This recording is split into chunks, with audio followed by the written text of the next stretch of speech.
malgré les tempêtes, malgré les difficultés que chacun peut avoir, il y a une notion qui est rapportée qui s'appelle la notion de Hitratshut, le fait d'apprendre à se renouveler. C'est une notion en fait qui est fondamentale pour toute personne maintenant qui va atteindre un objectif, pour toute personne maintenant qui veut vraiment se rapprocher d'Hachem, qui veut vraiment maintenant dans sa vie passer à un autre niveau, qui veut s'élever, qui veut vraiment décoller. Donc ça n'existe pas une personne maintenant que dans le chemin qu'elle entreprend, qu'il n'y ait pas d'obstacles. Si le chemin est rempli d'obstacles, c'est qu'il est rempli d'événements, de choses qui vont me faire trébucher, tomber.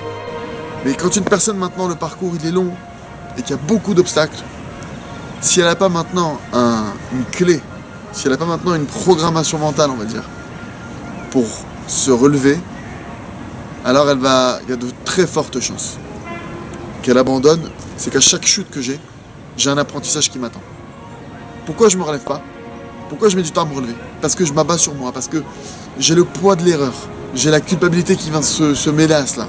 Tant que j'ai pas la coupe avec ça, tant que je suis dans la culpabilité, tant que je suis dans le poids de mes erreurs et j'aurais pas dû, etc. Tant que je suis dans cet état d'esprit-là, je suis pas en train d'apprendre de mon erreur, je suis pas en train de me relever, je suis pas en train de changer ma vie, je suis en train de stagner, je suis en train même de régresser.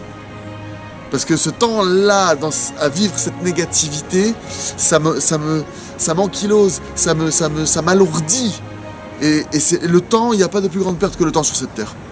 Alors maintenant, comment est-ce que je dois faire? Parce que Tachlès, maintenant, concrètement, une personne, elle se retrouve dans une situation, elle a fait une bêtise, elle a fait une erreur, elle s'est pris un coup, elle a le poids de sa chute sur elle. Le secret, c'est de chercher à se renouveler. Une des choses qu'on peut faire, c'est d'utiliser la force de l'imagination. Véritablement. De décider, voilà, à partir de maintenant, je recommence et je commence à imaginer comme si, maintenant, je venais de naître. J'imagine que maintenant, voilà, j'imagine ma naissance. J'imagine que je suis en train de naître. Ah, je suis né. Oh, je suis content, bah, au Hachem, je suis là. Je suis neuf. J'ai pas de passé. Béhémet, et je me comporte en tant que tel. J'ai pas de passé. Je viens de naître à cet instant. Vous n'imaginez pas les forces qui sont en chacun d'entre nous. Et vous n'imaginez pas la simple force d'une pensée. Le simple fait d'imaginer maintenant et d'agir comme si c'était comme ça. Je viens de naître.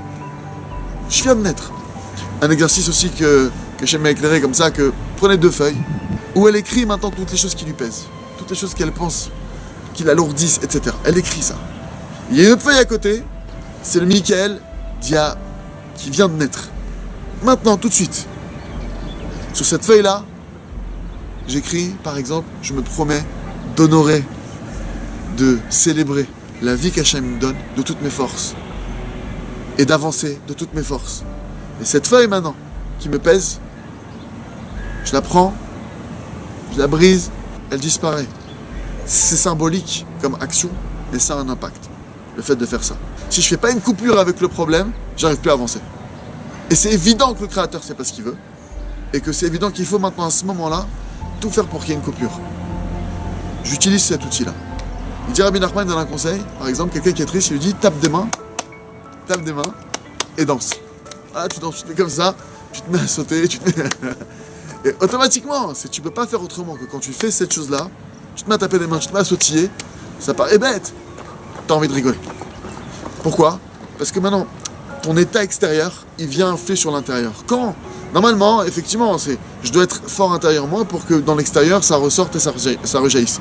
Mais il y a des liens de corrélation. Quand je vois que intérieurement, je suis en train de m'embourber, je me sens pas bien, des pensées noires, des pensées négatives, j'utilise l'extérieur. Et il faut savoir que c'est pas possible d'être triste en faisant ça. C'est pas possible. Mais en dehors des secrets qui peuvent se cacher, parce qu'il y a plein de choses à dire sur le fait de taper des mains, sur le fait de danser, que ça adoucit les rigueurs spirituellement, véritablement. Le fait de taper des mains et de danser, dit Rabbi Nachman, ça adoucit toutes les rigueurs qui pèsent sur une personne. Parce qu'il faut savoir que quand je me sens mal dans ma peau, parce que j'ai un jugement sur ma tête. Il y a un décret divin sur moi. Alors quand j'ai un décret divin, c'est pas forcément un décret de mort, mais il y a un décret, il y a maintenant une condamnation, une sentence qui tombe, et ça commence par le fait que je me sente mal. Maintenant, Hachem, ce qu'il veut, c'est pas nous punir, c'est pas nous mettre là-dedans. Donc il faut utiliser ça, et il faut se renouveler. Donc si Dieu veut qu'Hachem nous aide véritablement à nous renouveler à chaque instant, et Bezrat Hachem qu'on ait le mérite de vivre une vie pleine d'énergie, de joie et de proximité avec notre Créateur. À bientôt.